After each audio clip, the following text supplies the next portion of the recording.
Es gibt wohl kaum eine Kultur, die mit so vielen Mythen verknüpft ist wie die mesopotamische Kultur. Die Mythenwelt ist geprägt von den vielen verschiedenen Völkern, vor allem aber die Göttergeschichten der Sumerer sind von besonderer Bedeutung, und zwar für die ganze Menschheit sind sie doch quasi die Wiege der Menschheit und haben unser Wissen über das Zweistromland geprägt. Denn schon diese frühe Hochkultur hatte eine Schrift. Wie stellten sich die Mesopotamier die Erde vor? Wie wurden die Menschen ihrer Vorstellung nach erschaffen? Und was ist heute von diesen Geschichten übrig geblieben? Klicks um Science and Fiction. Herzlich willkommen. Ja, ein sehr cooler Themenvorschlag von euch aus der WhatsApp-Community. Vielen Dank. Die Sumerer wohnten zwischen den Flüssen Tigris und Euphrat im heutigen Irak, das Zweistromland. Und sie haben schon damals echt Großes geleistet. Sie bewässerten ihre Felder und betrieben Viehzucht, was die Grundlage dafür bildete, die ersten Städte zu gründen. Heute die Grundlage unserer Zivilisation. Ungefähr 3200 Jahre vor Christi Geburt entwickelten sie die älteste Schrift der Menschheit und außerdem beschäftigten sie sich mit Mathematik, Literatur und Astronomie. Ihre Schrift diente ihnen dazu, um Schulden aufzuzählen, Land zu vermessen oder Wassergräben zu berechnen. Aber sie wussten doch noch wenig und füllten diese Lücken mit Göttern. Die Sumerer hatten Götter für quasi jede Gelegenheit, unterteilt in Haupt- und Urgötter sowie Stadtgötter. Die Autoren der Mythen spiegelten ihre eigenen Lebensverhältnisse auf die Götter und ließen sie beispielsweise zusammen mit Frau, Dienern und Kindern im jeweiligen Tempelbezirk leben. Mit den Mythen versuchten die Sumerer wohl ihre Rituale, Institutionen und Lebensgewohnheiten zu erklären und zu legitimieren. Und sehr wahrscheinlich ist es auch, dass die Sumerer ihre Göttergeschichten tatsächlich glaubten, ebenso wie ihre jeweiligen Erfinder. Sie brachten ihnen Opfergaben und baten sie in Ritualen um Wasser. Doch auch hier war es vor allem die Priesterschaft, die auch die politische Ordnung maßgeblich bestimmte, die an die Geschichten glaubten. Im Gegensatz wohl zu manch anderem, der eher weltlich oder geistlich unterwegs war. Der Schöpfungsmythos. Wie ist alles entstanden?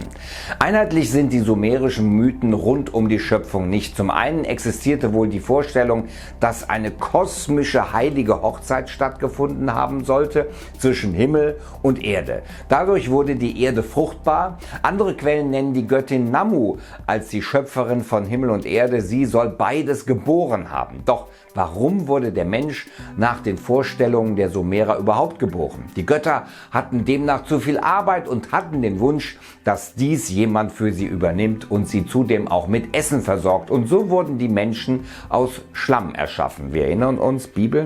An anderer Stelle wird beschrieben, wie die Menschen aus einem Erdloch herauswuchsen, das der Göttervater Enlil nach der Trennung von Himmel und Erde mit einer Hacke erschaffen hatte. Das Weltbild. So stellen sich die Mesopotamier die Erde vor. Erde und Kosmos waren nach Vorstellung der Mesopotamier eine geteilte Hohlkugel, also eine Kugel, die in zwei gleiche Hälften geteilt ist. Oben, na klar, der Himmel mit Sternen, unten die Unterwelt. Zwischen den beiden Halbkugeln ein Gebirge mit dem Salzwasserozean namens Tiamat. Und in diesem eine Art Insel, die Erde. Und unter ihr ein weiterer Ozean, allerdings aus Süßwasser. Ja, und im Zentrum der Erdscheibe Mesopotamien und alle anderen Länder drumherum. Bezeichnet wird das als altorientalisches Weltbild, das später dann durch geografische Entdeckungen überholt wurde. Bis heute erhalten geblieben. Einige Mythen gingen in spätere Religionen ein. Ihr kennt sicher alle die Sünden im Paradies, Stichwort Adam und Eva, nachzulesen, auch in der Bibel. Eine Vorlage dafür war ein Mythos der Sumerer, der von einem glücklichen Land berichtet. In ihm gab es keine Krankheiten oder Raubtiere. Der Weisheitsgott Enki verlangte nach Wasser, das Ra und der Sonnengott Uto ließ das Wasser aus der Erde sprudeln. Das glückliche Land wird noch glücklicher mit vielen Pflanzen und sehr fruchtbarem Boden. 8 besondere Pflanzen wachsen hier und jetzt könnt ihr euch schon fast denken, was passiert. Obwohl die Göttin Ninshursak es verboten hatte, isst Enki alle auf. Er wird von ihr verflucht und wird krank. Die anderen Götter setzen sich für ihn ein und Ninshursak erschafft 8 Heilgötter. Ihr seht also, die Mythenwelt der Sumerer ist über Jahrtausende bestehen geblieben. Auch einige andere Geschichten sind in biblische Überlieferungen eingeflossen. Echt irre, wie greifbar die Mythen der Menschheit sind. Man kann sie nachlesen und sie sind am Ende gar nicht so geheimnisvoll. Wenn ihr in Zukunft kein Video verpassen wollt, dann addet mich bei WhatsApp, dann umgeht ihr die kaputte Abo-Box hier auf YouTube und ihr verpasst kein Video. Denn über WhatsApp erfahrt ihr von mir persönlich von jedem Upload und zwar noch vor allen anderen, täglich garantiert. Einfach hier draufklicken und am besten auch meinen Schwesterkanal Klicksum Social Media abonnieren. Da gibt es das Neueste aus der Social Media Welt. Dafür hier klicken, aber nicht die Glocke vergessen. Hier geht es weiter mit, dafür auch draufklicken. Sensationsfund, riesiger Sarkophag, gibt Rätsel auf. Bis dann. Bleibt dran.